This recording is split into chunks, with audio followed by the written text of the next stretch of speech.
Hello Gemini, welcome back to my channel. This is Skeleton Key Tarot and this is a tarot card reading for Gemini. All Gemini placements, Sun, Moon, Rising, and Venus.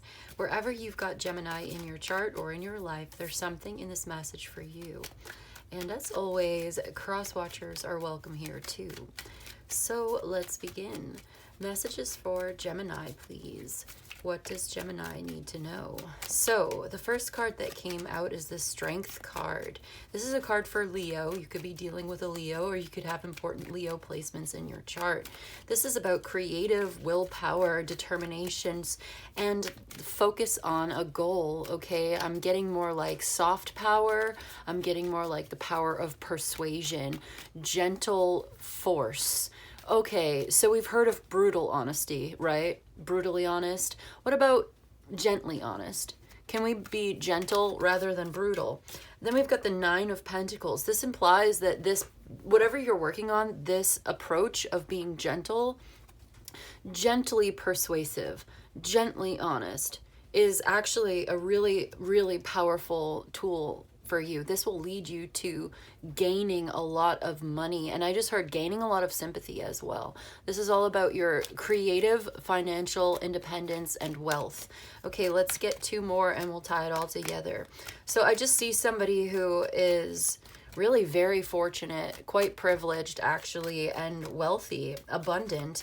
And yeah, it's like through your own willpower, your own creativity, your own ability to take the lead, be confident, and apply your, there's the Four of Wands. Yeah. So you may be entering into a new phase. This is a celebration. You are celebrating some kind of financial gain, abundance, and independence, which is the result of your own labor. And we've got the Five of Cups. So these are contributing factors, and the Ten of Swords at the bottom of the deck. All right, we'll put that over here because it does look like, you know, although you are entering into a really good phase of your life where you are embracing your own power, you've got this willpower, you've got this abundance of, you know, wealth and good health, and you may even be coming into a new home or a new reason to celebrate here. That doesn't mean everything is easy and good. It just means like, okay, maybe something was really painful in the past. The worst of it is over. There's still some lingering disappointment and regret and remorse associated with this. It's not easy. And yet, okay, there is like balance here, karma, good karma. Things are turning out. Like there's a balance here between the dark and the light. Yeah, so it's like you are resting and recovering. Okay, you are entering into a recovery phase here where the worst of it is over. And I feel like emotionally you are still carrying some of that disappointment and regret and resentment into your new situation with you. It's time for you to relax, to get some sleep, meditate, and find that inner peace and clarity once again. Because whatever this difficult moment you've been going through emotionally and mentally, right? This destructive phase, it's over. This is the end of a difficult phase in your life. Something terrible must have happened. You might have lost something that was very important to you. A relationship, a divorce maybe happened. You know what I mean? Like something. Now, this is a general reading for you, Gemini. If you'd like a personal reading with more personal details, you can email me for that. It just looks like you are being really strong at this time. And you are, it's like a gentle power, soft power of persuasion and determination and drive and creativity. And it's like, this is your endurance, and it's paying off in that you are becoming more financially abundant, wealthy, and independent. Perhaps you are now newly single, right? You just had a breakup here, or you lost a job or something. Didn't work out, and you're sad about that. It's terrible. But not all is lost, okay? There is a bridge over troubled water here, and it looks like you are coming into perhaps a new home. Things are balancing out, and this thing had to end. Whatever it was meant to be. It was not meant to last. It did not live up to your expectations. Maybe your expectations were unrealistic for the situation. Maybe you were operating under certain false assumptions and you realized that you had to change your mind the hard way. It's like, this is like doing it the hard way. And it sucks, but it's over now. This difficult situation is over. It's completed. You've completed a cycle. It's time to move forward, to let it go, right? To sort of lighten up. And there's a lot that's coming into your life that's going to guide you and help you to do that. Easier said than done, but this is what's being said. And I think this is what you're going to do, okay? So your overall here is the Strength card, tapping into that inner power of determination, endurance, and like that gentle force, like we said. So now I'm repeating myself, which tells me that this is the message I've got for you today. Okay, this difficult situation is balancing out, and you are entering into a new phase of abundance and health. And blessings be upon you. This is new with the Fool card there. Have faith in yourself and your new beginning. And there is a creative art project as well. Yeah, this is an adventure, all right? So we can't see behind the veil yet. You can't see what's on the other side. But there is love and there is life on the other side, making gradual changes, doing the work, putting in the effort to bring about the completion of this cycle. Stay balanced, stay centered in yourself. Yeah, I do see romance in your future. I do. I do. So somebody may be contacting you. You may meet somebody. Is it somebody new? Yeah, somebody's probably going to end up sending you a message from possibly a fire sign, a Leo, Aries, or Sagittarius, but especially Leo or Aries. I've also got Virgo, Scorpio, and Gemini here, as well as Libra. So that's the message I've got for you today. Anything else? I want to get one Archetypes deck card. I just got this Wild Unknown Archetypes deck and I love it so much, and I've been using it in my readings since I got it as like a closing message to confirm, clarify, and close out the message with something meaningful, uplifting, and spiritually like helpful and of service to everybody's growth and expansion. So that's what I'm going to get. One card for Gemini, and we'll read from the book because I have not learned this deck and memorized it yet, so we'll learn it together. If that's something that interests you, we'll get one card for Gemini, please, to confirm, clarify, and close out the reading. Thank you. So the card that came out is actually two cards. The first one's Agape and the Eternal Child. So let's read for Agape. What does this mean?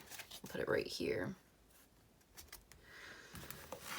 It's number 72. Oh, opened right up. So it says devotion and unconditional love. And that's interesting for the eternal child. I'm getting like inner child as well. It's like giving your own inner child unconditional love.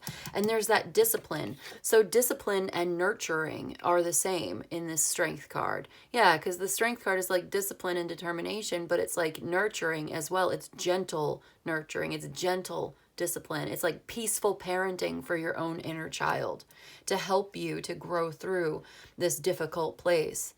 Okay, let's read. It says, what if instead of putting yourself at the center of your spiritual practice, you put God, Goddess, or nature at the center? How would this change your approach? Such is the energy of Agape. It is alive when we are in awe and wonder, our breath taken away by the sacred force that surrounds us and asks us for nothing in return. This card can indicate a spiritual initiation that stretches your capacity to love and to serve. You sense the earthly as the heavenly and vice versa. Such an initiatory moment can appear in any form, and like the healing balm to the modern soul, its effects last a lifetime. The Agape card may also suggest you reassess what you worship every day, consciously or unconsciously. What are you elevating? Where does the sacred ladder you climb ultimately lead to? When light, this card represents service, reverence, honor, and joy. When dark, it represents spiritual bypassing and righteousness. To go deeper, listen to children's choirs from around the world. Interesting that the Eternal Child also came out with it. And this is like, it's like giving unconditional love, right? Of the universe, of God, Spirit, Source, the universe for us. So if we put that at the center, then we are centering this unconditional love, this peaceful, loving, nurturing energy of growth and also discipline, but it's for the best. You know, it's not like harsh discipline or corporal punishment. It's not punishment. I don't even believe punishment necessarily leads to discipline. It just leads to fear. Discipline is totally different, in my opinion, than punishment. So it also says agape can also be felt as an overwhelming love of family, partner, community. Recognize it by a deep swell of gratitude. Yes. It says the Greek word agape informs the English word agape. To have the mouth agape is to be awestruck by something of breathtaking delight. We are humble once again. So it's like your jaw hits the floor. You're amazed. This is amazing. So tying it into the reading, it's like you're going to be so amazed by the way that this turns around in your favor. This is justice in your favor. I think it's balancing out for you. Something that's been very unfair is being miraculously turned around, okay? And you're going to be amazed. It's breathtaking, humble once again by this devotion and unconditional love. And you know what? I do feel like reading for the eternal child because it feels related, you know? It feels like this is important and it came out together. So I'm just going to go for it. If that's something that interests you, then stay tuned because it's number 4, the eternal child. This is the inner child, the child of joy. The eternal child is connected to the timeless, ageless, and infinite aspects of life. It is radiant and fearless and seeks joy above all else and at any cost. It struggles with being bound to an aging body with physical limitations in a world that demands attention to detail and logistics. The eternal child wants to nix all rules and responsibilities and go beyond what others say is possible.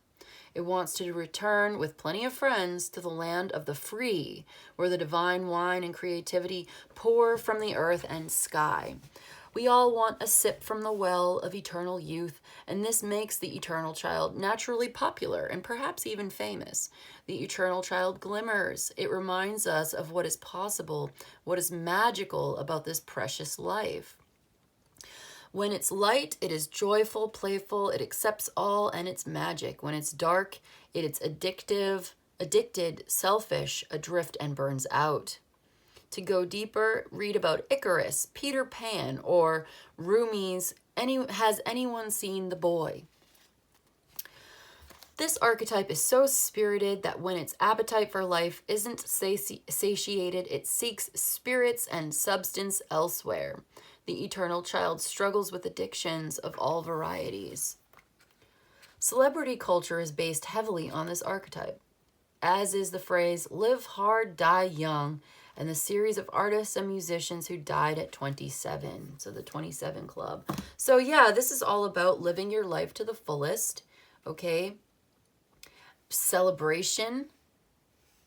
But also it's that dark side. It's like the balancing out of the dark and the light. I almost want to like switch this around. See, it almost makes sense to put the justice here. And then you've got, do you see how that makes sense with the balance of the dark and the light? We've got unconditional love for the inner child. We want to live life to the fullest in the highest of spirits. But then the dark side of it is the addiction and the irresponsibility. So it's like balancing this out.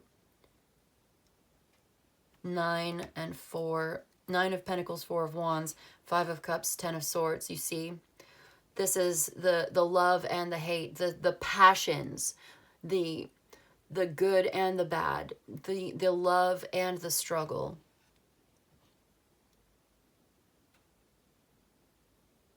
Okay. Unconditional love for the eternal child. In all its flaws and tantrums, and all its joy and radiant light. So this is beautiful, Gemini. That's what I've got for you today.